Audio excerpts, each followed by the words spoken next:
What's going on, guys? Welcome back to the Beyond the Backboard podcast, another special episode of 2 Minute Drill. My name is Omar. Next to me is Earl. Below me is Max. Today, we are going to talk about the future of the Milwaukee Bucks. We're going to take 2 minutes for each of us. 2 minutes for me, 2 minutes for Earl, 2 minutes for Max. We're going to do another 2 minutes just to discuss. Max, what do you got for us? 2 minutes starts now. I'm a firm believer that the Bucks are not as far off as we think they are. I don't believe as much in Doc Rivers as other people. I think they could definitely improve on the coaching front. So I know he got them a couple wins in the last week or so. They have done a good job, but I do think if they want to be serious contenders, they're going to need to find a different coach.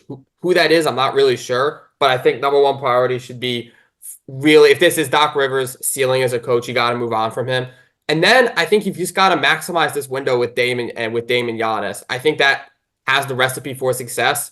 Obviously, you've got some older pieces like a Chris Middleton, like a Brook Lopez. You've got to hope that they have another year or two in them of being serious contributors on a championship team.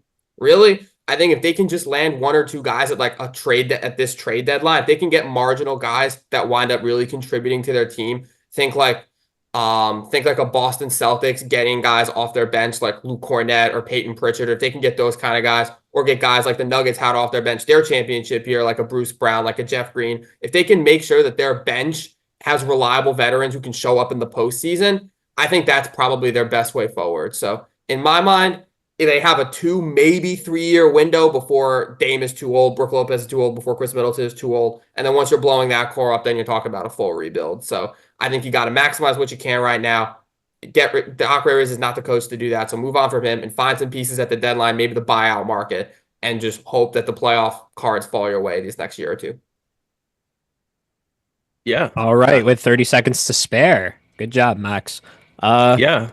Earl, I guess I'll two go minutes next. start For now. me, for me, I think the Bucks are in a great spot. I mean, I think there's a lot of overreaction going on in the NBA. Yes, things weren't working for the Bucks early on into the season, but people forget context. Some of those games, Damian Lillard was out. Some of those games, Giannis was out. And even when Dame and Giannis played together, it's not like these guys had so much time to kind of build chemistry in the first place. So they're still figuring things out. I think that's the beauty in the process. Things aren't going to work out instantly. And right now, they're on a 4-game winning streak. So according to that, they're trending in the right direction. 6 right now in the East. And for the East, what it is right now, I mean, it's pretty much, I don't want to call it the losing East, but it's just not. Oh, there's a lot of bad-ish teams around the standing. So I think the Bucks will be fine. I think Dame and Giannis are starting to find their flow. They still don't have Chris Middleton back too, which I think that's a huge piece that can help them win more games. So I would just say don't overreact. The Bucks are trending in the right direction. Doc Rivers still is a really bad coach, and Darvin Ham as well. I would fry the whole coaching staff and just start from zero if I'm being honest. But it's kind of hard to do that in the middle of the season 2 years in a row. All right. So with 50 seconds to spare, thank you, Earl. So, all right, my 2 minutes are going to start now. And I think what we mostly agree on is the fact that the coaching staff should be fired. I genuinely think if you had another coach at the helm of this Buck squad, it could be much better than what it already is. And I got to be honest with you, they got to build their bench a little bit more than what they've been doing for the past couple of years. They've been a very, like, I hate to say it, they've been a very top heavy team. Even when they won the championship, they had a very top heavy team. They were playing Drew a lot of minutes. They were giving him a lot of defensive possessions. Same with Giannis. And naturally, Giannis is going to be a great defensive player just because he's 7 feet. So a few days ago, me and Max did talk about it, and I originally said that I think the Bucks were going to eventually trade Giannis. I think Giannis was going to eventually want to leave. But now it's more or less like, because I've had a couple of days to think about it, it's more or less me thinking that if they had another coach at the helm, things would be much better than what they are now. I think Doc Rivers has been an all-time sellout, personally. I've never liked his coaching style, even when he was succeeding in LA. I always thought he was subpar on every level.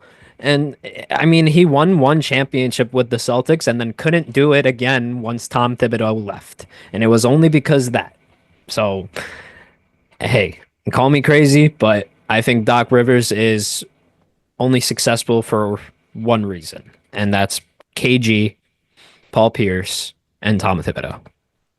That is 3 reasons, but Cook.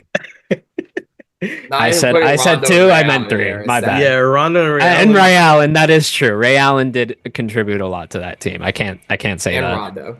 And And Rondo, the Rondo, point yeah, goat Rondo's up for there. I that can't team. even. But all right, discussions. I'm going to reset the timer. 2 minutes start now. Yeah. I was just gonna Coaches. say, I think we pretty much kind of said the same thing. It's a lot to do with the coaching staff. It's hard. Like nuking a coaching staff in the middle of a season, it's bad. Like you still have to come up with new schemes. And Yeah. even if you fire the head coach, what about the assistant coaches who are under it? It gets awkward. Do they want to bring in new guys as well if you're building a new staff? It's just a lot to deal with. So I think the Bucks, they're in a tough spot. Yeah, I think unless things get really bad this season, like if Yeah. it's really bad midway through, if they're not in the playoffs, if they're like a play-in team midway through the season, then I think you do have to go all in on you got to replace the coaching staff. You got to act quickly. But I guess in an ideal world, you ride this season out and give them a chance at the playoffs. And if they fail in the playoffs again, that's when you do in the offseason when there's coaching candidates that you can hire, when there's coach free agents. Doing it in the middle of the season is like there's who is available. You can't. There's just no one out there.